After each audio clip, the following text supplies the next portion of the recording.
Hello and welcome back to my channel. My name is Catherine Oero and I am a postpartum coach.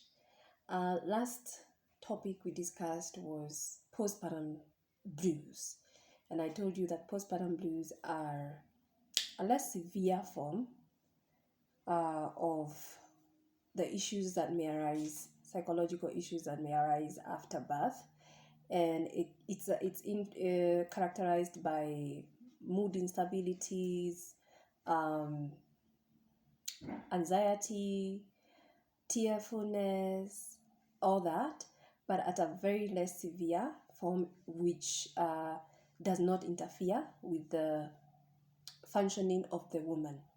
Now, postpartum depression is quite severe. It is severe in that it will definitely interfere with the functioning of this woman, and a change even in character that you will realize in this woman as well.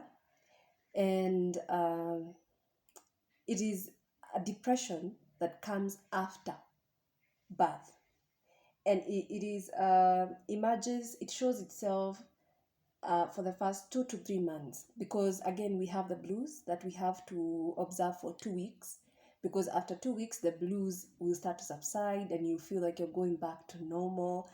But if it is depression, it continues from when you first felt the symptoms of the blues. It continues over, and in fact it gets even much more worse. So a person who was able to feed their child, take care of themselves, is now no longer able to take care of themselves. A person who was interested in hobbies, they were interested in probably music, they're interested in cooking, they're interested in maybe even watching movies. They don't want to do those things. As a matter of fact, they don't even want to go outside at all. They just want to be in their own space, alone, and even sometimes not even without the child. With a child, they don't even want anything to do with the child.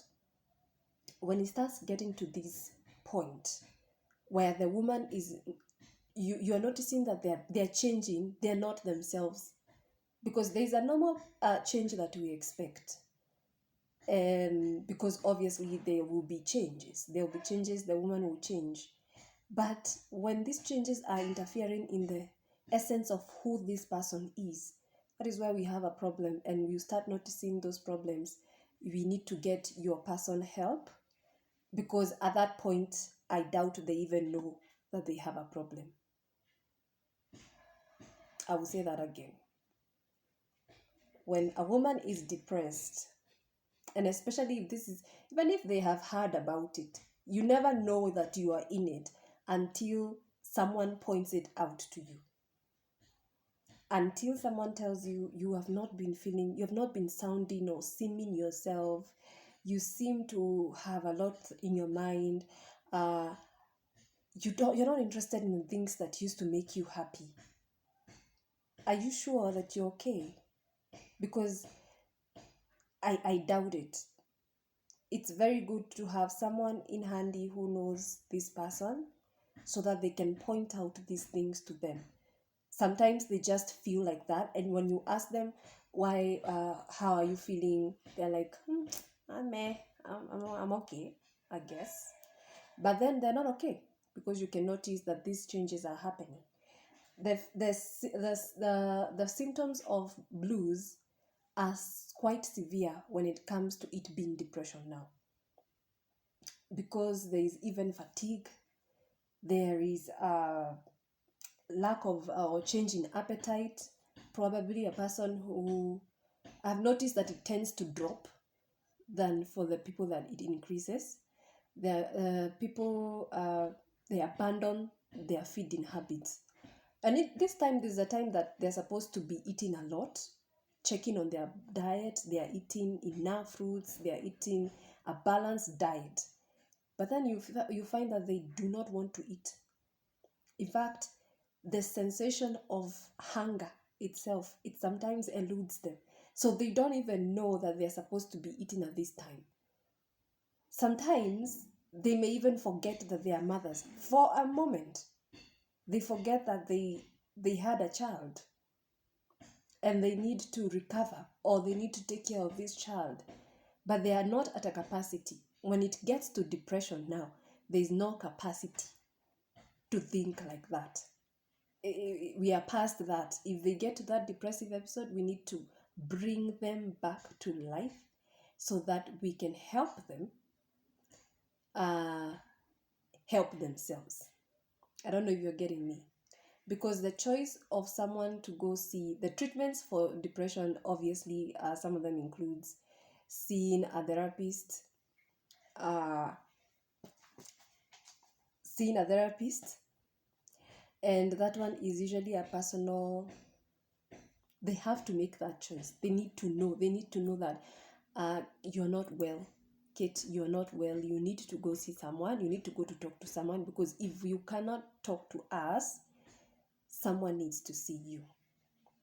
And that is good. That is why I say it's good to work throughout your period of the period of pregnancy and post-birth, to either work with a doula or work with a very closely with a doula or a coach or someone else who will notice this kind of trends, so that they can advise you on the next step.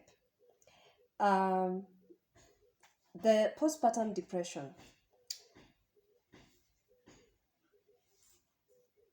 During this time, some women may feel or may develop panic attacks. And panic attacks are usually,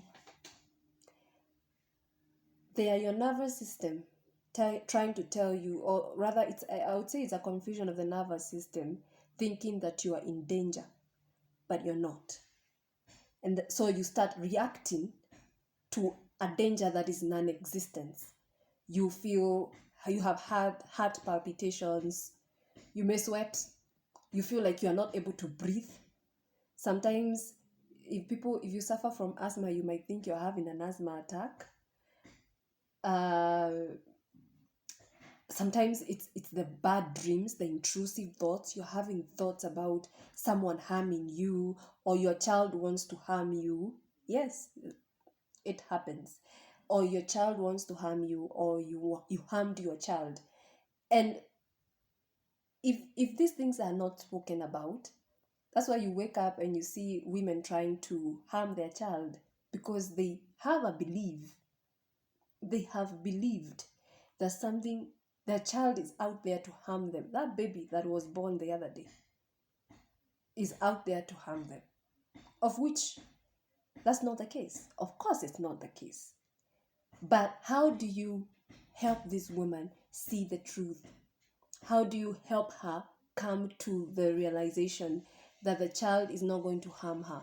How do you help her come to the realization that I am not well? And the reason why I'm not well is because I went through a traumatic process. I developed blues. They didn't go away. And now it's depression. And it can be helped. It doesn't mean that it cannot be helped. Even the worst of the worst, even the psychosis one, the one I told you is quite severe than even postpartum depression. It can be helped. It can be helped. It just needs to go see someone who is specialized in mental health, for example, a counselor or a therapist, and if push comes to shove, a psychiatrist. But I have noticed that most of the depressive episodes in women postpartum can be dealt with by a therapist without a lot of medication. But if there is need for medication, there is no shame in needing medication. There's no shame. You just work with someone. The psychiatrist will know how to deal with you, seeing that you are a new mother and probably you're breastfeeding and all that. There's no shame at all in saying I need help. I am not feeling myself. I am not being myself, and I need help.